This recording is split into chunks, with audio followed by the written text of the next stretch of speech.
Welcome back, Syndicate members. It is I, Joshua Mammoth, back for another independent comic book review. And I just wanted to throw this out there. We did hit up the Daytona Comic Convention there on Saturday, and I got a couple of interviews. Couldn't last too long. I'm still in the recovery phase, but I did manage to score an excellent interview with Terrence Baker of Baker Comics, and I also was able to pick up some issues. Specifically, can't wait to get into this Pete Hammer here. We also got an interview with Jose Fuentes, and we got to actually sit down and talk with him for a few minutes. He gave us some time, and man, that was a great interview as well. So I want to shout out to Terrence and Jose for both giving me a few minutes of their time. They were actually both working on commissions too, so that was awesome. Tonight, though, as you can see, we're diving into Exodus Z number 2. And Jorge Alvarez was so great to actually send me a copy of number 2 to look through and review. And I got to tell you, Syndicate members, blew my fracking mind. And not just the story. The art was absolutely incredible. The colors were magnificent. And I got to give a shout out to even the lettering, because I'm going to get into that too. The lettering of this book is just perfect. But first, we'll start with let's start with the cover. So if you guys remember, a couple months ago we had done, well, I guess it's been a few more than that. We did an interview with John Epple. He came into the Fortress of Joshitude and had a sit-down interview here. And after that interview, he showed us some actual pages from Exodus Z number 2. And this was, obviously well before the book was even finished. And we got a few snapshots of that. So the first thing I'd like to do is let's do a side-by-side comparison there, Trevor, of Exodus Z number 2, the cover, and then also the inks that John let us take there. And you can see like the incredible transformation here. And this is what I was talking about with the color, because obviously the black and white here is just amazing. But look at the colors here and what was done. It's just absolutely incredible. And so I got a few more shots just like this. We got a couple more pages that I was able to take shots of while John was here, and we'll get into those later on. But issue number 2, it actually starts off directly where issue number 1 leaves off.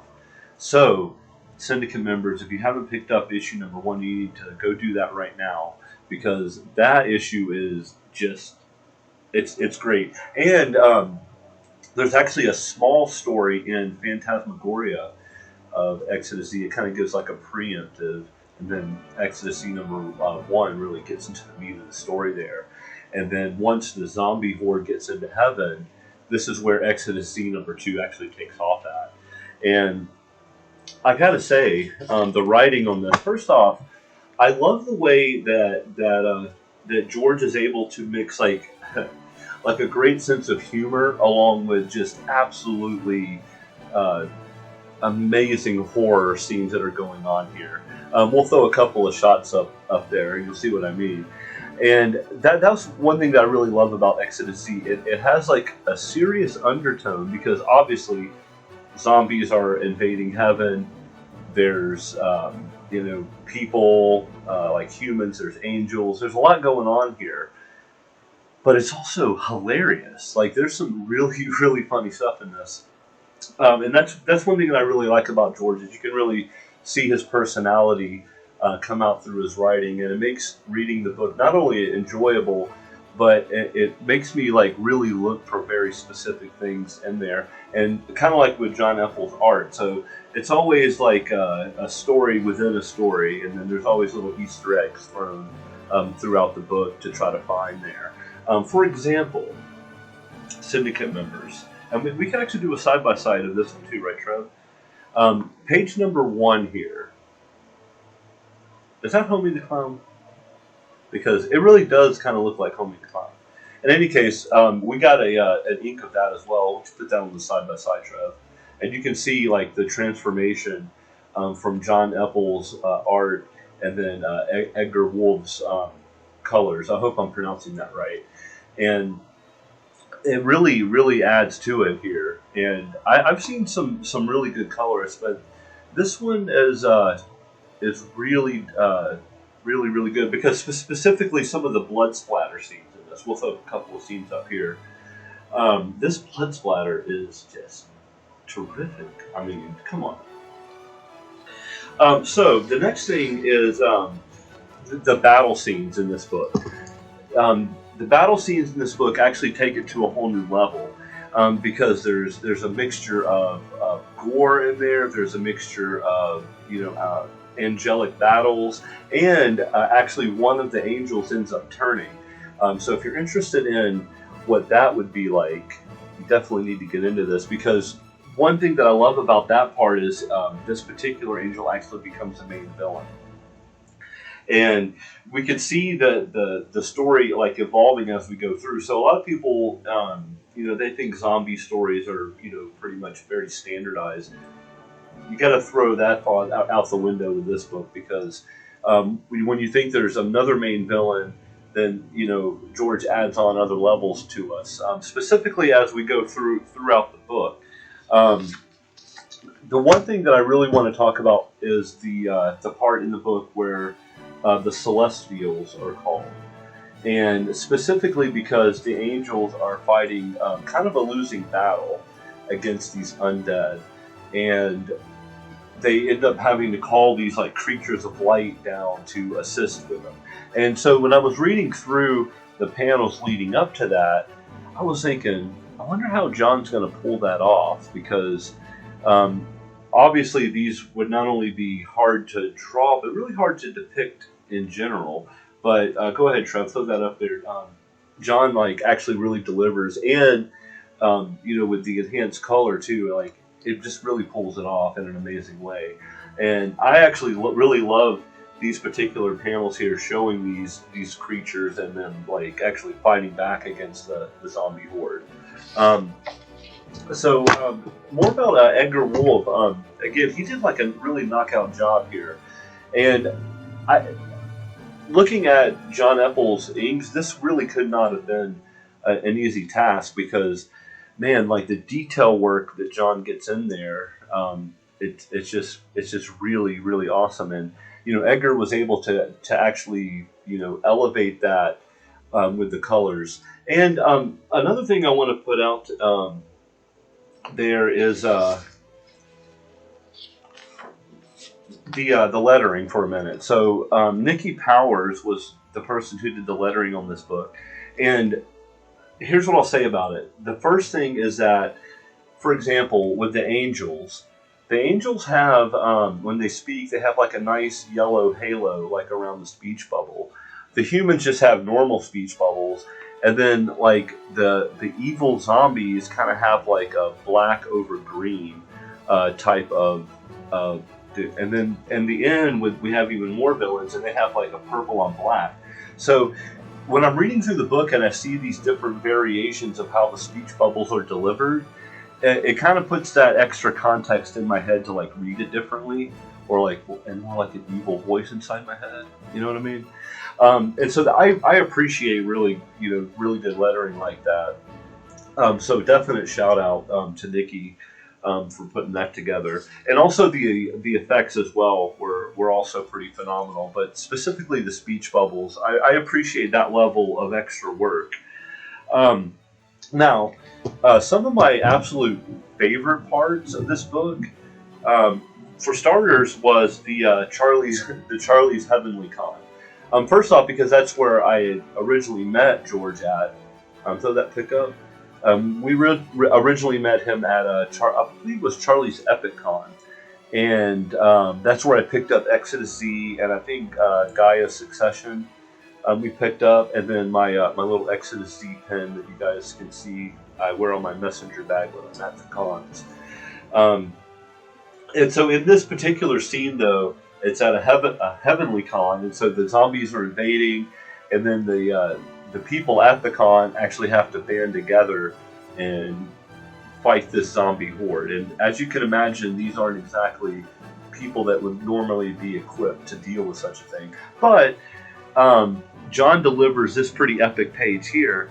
We also have a side-by-side of just the inks alone. And I think this might be my favorite panel. Actually, it's an entire splash page, but it might be my favorite page in the entire book. Um, I love the perspective, like kind of looking up at it. The guy here with this like awesome weapon, and it's just an incredible picture. So the next thing is I want to talk about is the angel turning. So originally, when this particular scene was happening, I was thinking like, can an angel actually turn into a zombie? But after like kind of thinking about this at exhaustion, I came to the realization if a zombie crossed into that realm, I suppose it could be possible. But in this book, it's definitely possible. And what ends up happening to this angel is he becomes a corrupt angel. And that's absolutely one of my favorite aspects of this book is the turning of the angel. And speaking of the angels, I got to give a shout out to John again for the angel wings, because there are absolutely amazing panels of the angel wings in this, and from all like different perspectives. And so that definitely can't be easy to draw. And I think that he absolutely nailed it on every single one of these levels here. So Trevor, put a couple of those up. Um, the next thing is the ending of the book, which I won't give away. It's a spoiler-free review. But towards the end of the book, the angels are still in crisis, and so they release basically a white dove. And this particular dove is flying to go get help.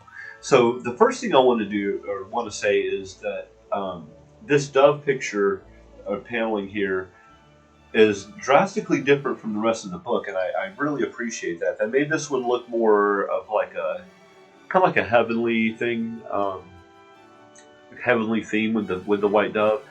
And so, in any case, the white dove does definitely bring help. It's just not maybe the expected help that the angels wanted, but it essentially really amps the story up to like a whole new level. And personally kind of like left me wanting absolutely more to the story.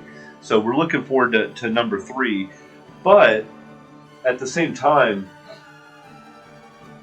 I wanted to see like a battle ensue at the end of this one, but it's building up to that, because not only did we get a lot of battles, but there's more players in the game now, and we have several factions. So who's going to end up teaming up together to fight and who's not? And after the fight, whoever's left, are they going to end up fighting? So we have a lot to look forward to in the future issues of Exodus Z.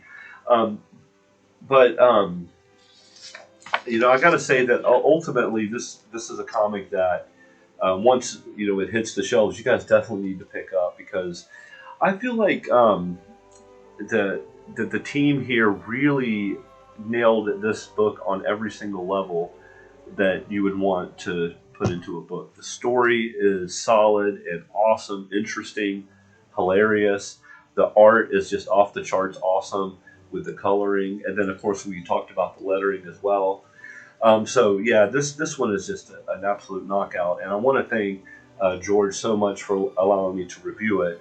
And also a shout out to John for letting me look through his work as well when he was here, because that really added like a next level to it when I was able to actually see the final product and look at the pictures from what I was able to flip through his folder before.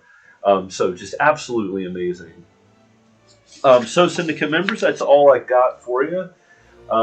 We kind of doing like a midweek show this week, because I dropped those 2 interviews before. So definitely I want to welcome the new subscribers, because we got a few new ones. Definitely give your take on Exodus Z. And yeah, that's all I got for you. So between the known and the unknown lies the mammoth. I'll see you next time.